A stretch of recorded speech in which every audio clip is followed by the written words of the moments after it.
Morning, folks. Welcome back to the Second Cup Diaries. Here I am. Good morning. Actually, it's almost lunchtime, and I'm starting to get pretty hungry. I have some video for you of our little walk today. Chewy and I went and picked up his little friends to walk with, and then we ran into a neighbor and walked with her for a while too. So we had lots of company on our little walk today. I didn't get as much video as I would have liked to have, but of course that's because I wasn't alone. Plus, I've got some video of the puppies that were wearing the dresses that I fixed the other day when Diane was here and I was working on my sewing machine. So yeah, I have a little clip of them running around their gazebo plus a little picture of me and them. And their names were, Gizmo's the one without the clothes, of course. And then there's Dory. She's their new little girl. And Piper. Piper was the one they got last year. And oh my gosh, they look so adorable in their dresses. I don't know about you guys if you dress up dogs. I don't dress up dogs, but if I had dogs like that, I would definitely dress them. They're so cute. They're just adorable. Sorry for the slurps, but I am on actually my second cup of coffee. And when I'm done this video with you guys, I'm going to go over and sit with Brenda for a little while. That's what I think. And when Walter came out, he did me such an honor and he put up a bird feeder for me. And I'll have a picture of that, a little video of my hummingbird feeder.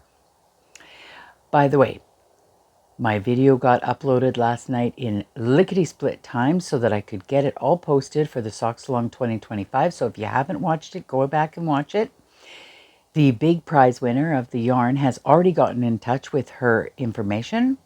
Hopefully with, they didn't vote for the contract, so I'm hoping, crossed fingers, that they're still not going to strike, but the Canada Post might be on strike, so cross your fingers I can get that off to them before they, before the strike takes effect and or whatever happens, right? So it might be up in the air.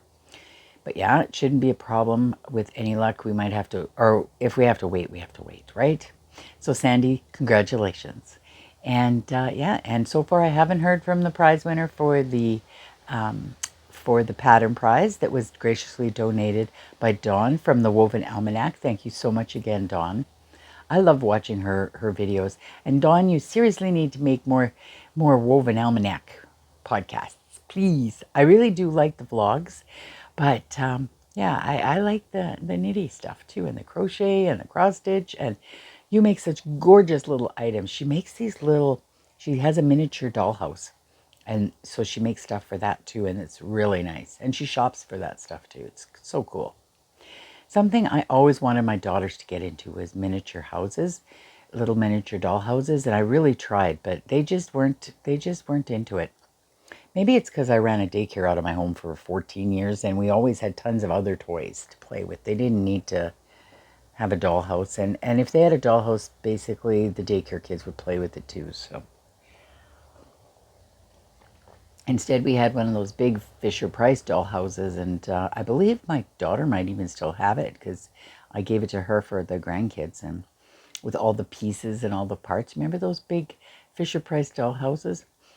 Having a daycare in my home from the time the kids were like 4 to 17, so I guess that's longer than 14 years. But anyways, I was babysitting before I was doing special needs daycare for the province. But having all those daycare kids in the home all the time, every day pretty much, except Saturday and Sunday, meant that I was well equipped with toys, indoor and outdoor play toys, and never had to need, pretty much anything for my kids because they got the full advantage of all that, and craft supplies, tons of craft supplies. We used to get 2 grants every year, and in the spring and in the fall, and we'd get like $800 or whatever Canadian, and we'd be able to spend that on whatever we wanted to. Plus, if there was any daycares closing, we had the opportunity to pick up on any of the items that they were donating back into the system. But yeah, I had special needs daycare kids for many, many, many years, as many as 3 infants under 2 and 2 over 2. I had some school-aged ones if they had younger siblings in my care. And yeah, I just had a 580 square foot 2-bedroom bungalow house, and I had up to 5 daycare kids. And then Of course, my kids were already in school by that time, and my ex-husband worked, and yeah, that was my job. And actually, if it wasn't for that job, there's many a times I thought, oh, we wouldn't be paying the bills. So definitely daycare did pay off in the long run for our family. Not a lot of people can do that, but can stay home. And it was really nice to be home, be able to be home. I did have a lot of friends, or not a lot, but a few friends that were my best friends that actually took up the same kind of daycare or just private daycare. So we used to get together a lot to walk with the kids and stuff. We'd all have our big strollers out there with all the kids, and we'd walk up to the paddling pool in the summer in the community club, and we basically would walk the back lanes or alleys or whatever you want to call them behind the houses, because it was easier to walk side by side by side. It was hard to walk on a sidewalk because we'd have to walk in line, and we didn't get to talk. And you know that there's something to be said for that kind of time in the 80s and 90s, when and the early 2000s. Actually, no, I wasn't in the 2000s, 80s and 90s. Lots to be said for being able to stay home and having a coffee clutch. We used to call it a bunch of ladies moms that would all get together, and we were all raising our kids and our daycare kids and everything, and we were able to be part of the school a lot more and part of their lives.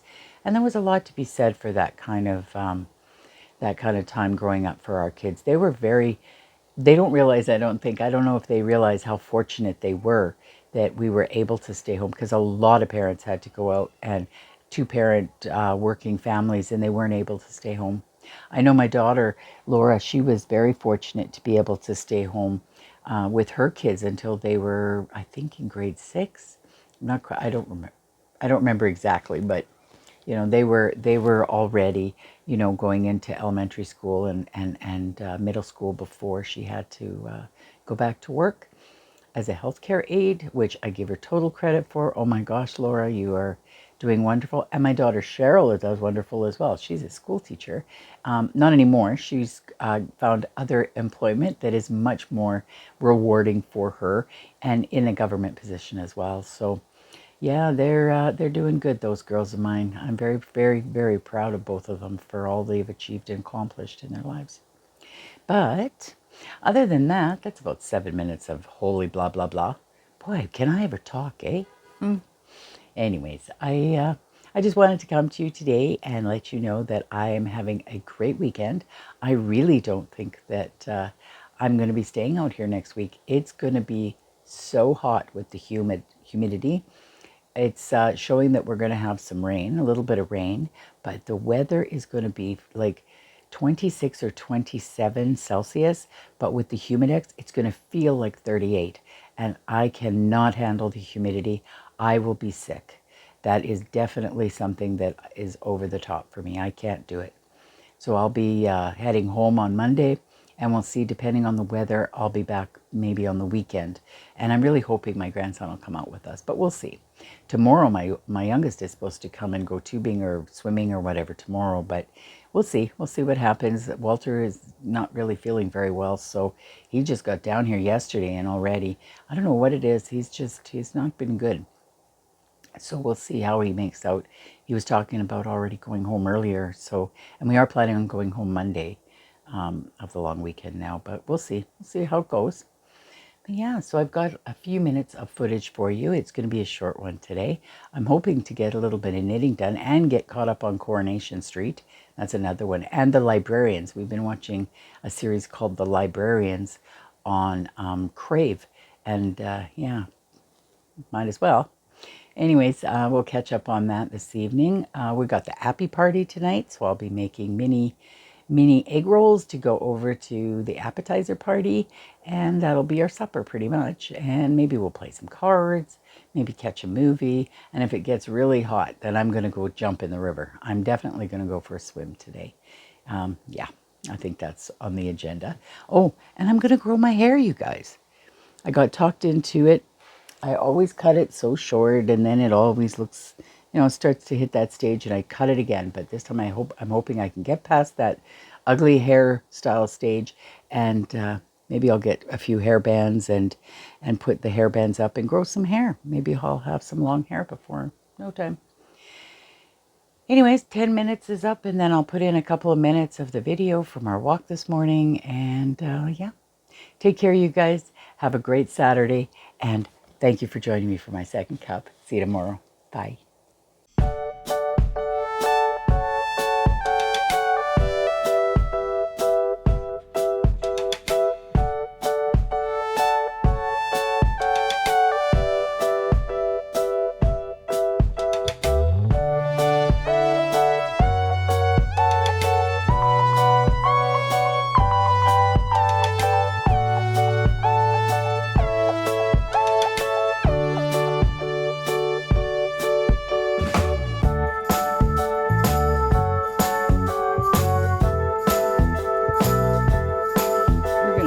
This plant.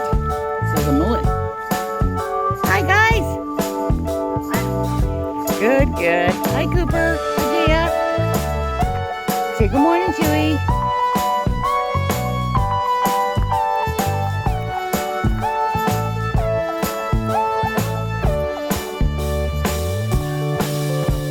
That's awesome. Beautiful.